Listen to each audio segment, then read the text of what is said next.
Selamat pagi dan salam sejahtera. Nama saya Kalimayana James, nomor matriks 20DE18F2023. Saya telah menjalankan latihan industri selama 6 bulan di Majlis Pembenaran Sibu. Hari ini, saya ingin membentangkan laporan akhir latihan industri.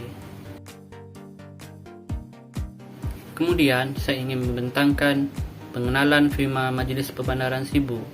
Majlis Daerah Bandaran Sibu telah distruktur semula dan dinaik taraf menjadi Majlis Pembenaran Sibu pada hari Ahad 1 November 1981 dengan kawasan pentadbiran ditambah daripada 50 km persegi kepada 129.5 km persegi. Kawasan ini meliputi pusat Bandar Sibu, Pasar Sungai Merah, tebing timur Batang Rajang dan termasuk Pulau Kereto hingga ke KM 10 Jalan Tekuk, KM 12 Jalan Oyak dan kira-kira KM 8 Dalam Salim. Kemudian, jumlah penduduk dalam kawasan Pembenaran Sibu adalah kira-kira 126,000 orang berdasarkan banci penduduk tahun 1991. Kemudian, carta organisasi prima bahagian kejuruteraan yang diketuai oleh Jurutera Pembenaran J52 Encik Jong Tian Po. Seterusnya Jurutera J41 Puan Elis Anak Lancang. Penolong Jurutera JA29 Encik Degi Anak Terbi dan Penolong Jurutera JA29 Encik Sadi bin Sapi. Kemudian Pembantu Kemahiran H22 Encik Lim Tiong Yu. Seterusnya Pelukis Pelan JA22 Puan Lau Hi Kuong dan Pembantu Kemahiran H19 Encik Zekri Epli Anak William, iaitu selaku penyelia saya. Dan Pembantu Awam H11 Encik Saung Anak Agol. Pembantu Tabir N19 Puan Jacqueline Eva Anak Lambat. Dan yang seterusnya Pembantu Awam H11 Encik Pasula Anak Empera. Kemudian, aktiviti latihan industri. Aktiviti bulanan seperti dalam pejabat sahaja iaitu menukarkan lampu LED yang rosak, menukarkan lampu downlight yang rosak, sanitasi pejabat dan mengemaskan bilik stor. Aktiviti bulanan yang pertama adalah menukarkan lampu downlight yang rosak. Setelah lampu downlight ditukarkan, lampu tersebut dipasang semula di tempat asalnya. Dan yang kedua adalah sanitasi pejabat SMC tingkat 22 bahagian kejuruteraan. Ditugaskan untuk mensanitasikan pejabat pada waktu pagi dan petang. Kemudian, aktiviti bulanan yang ketiga adalah membuka housing dan menukarkan lampu LED yang rosak di bilik pantry dapur tingkat 20. Setelah ditukarkan, lampu LED tersebut menyala dengan baik. Dan yang keempat pula adalah menukarkan lampu LED yang rosak di tingkat 21 bilik staf SMC. Setelah ditukarkan, lampu LED tersebut ditukarkan kepada yang baru dan menyala dengan baik. Seterusnya, aktiviti bulanan yang kelima adalah mengemaskan bilik stor elektrikal, iaitu menyusun barang yang rosak seperti switch soket dan induktor, mengira lampu LED untuk direkodkan. Dan yang seterusnya, memeriksa lampu LED yang rosak dari tingkat 19 hingga 24.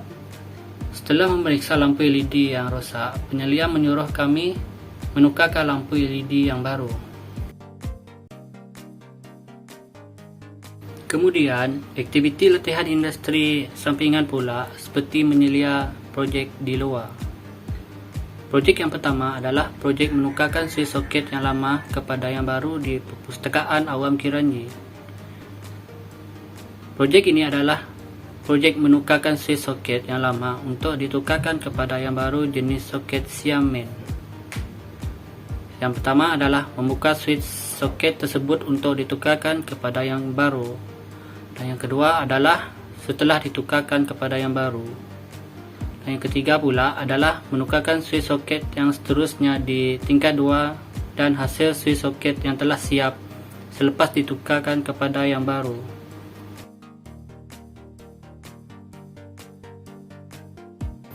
Kemudian, aktiviti sampingan yang seterusnya ialah projek memasang lampu neon LED di tiang atas lampu isyarat.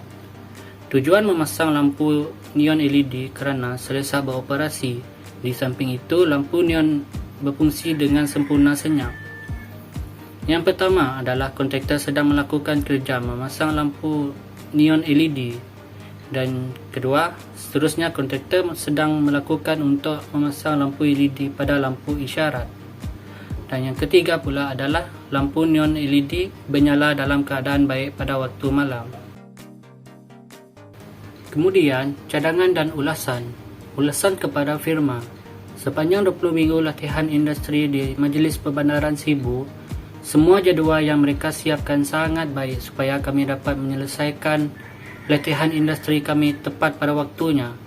Oleh itu, mengenai cadangan untuk firma, saya mempunyai cadangan untuk firma iaitu mewujudkan satu garis panduan terhadap setiap langkah yang dilakukan oleh pelatih supaya sebarang kesilapan dan kelewatan dapat dielakkan. Cadangan kepada Politeknik pula, yang pertama adalah pihak penyelaras latihan industri Politeknik Mukah sepatutnya perlu lebih kerap membuat lawatan ke organisasi tempat belajar ataupun perjumpaan dalam aplikasi Zoom. Dan yang kedua pula ialah sentiasa menghubungi pihak firma untuk mengetahui perkembangan dan tingkah laku pelajar. Dan yang ketiga pula adalah sentiasa mengemas kini laman web latihan industri dengan segera untuk memudahkan pelajar mendapat maklumat yang penting. Seterusnya, kesimpulan. Sepanjang menjalani latihan industri, banyak perkara yang telah berubah antaranya daripada sudut persekitaran, pembelajaran dan pergaulan sesama rakan sekerja. Ianya secara langsung dapat mempertingkatkan sikap toleransi terhadap diri saya sendiri. Walau bagaimanapun, beberapa kelemahan masih wujud dalam diri yang boleh diperbaiki pada masa hadapan. Maka dapatlah disimpulkan bahawa program latihan industri ini sedikit sebanyak memberi manfaat kepada pelajar, walaupun terdapat kelemahan kecil yang boleh mencatatkan keadaan, tetapi dapat ditangani dan dipelajari untuk kegunaan masa hadapan. Akhir sekali, saya ingin mengucapkan ribuan terima kasih kepada pihak Majlis Perbandaran Sibu kerana membagikan saya peluang untuk menjalani latihan industri dan menimpa ilmu. Tidak lupa pula kepada Politeknik Mukah kerana mengajarkan saya dari semester 1 dan semester 5. Sekian, terima kasih.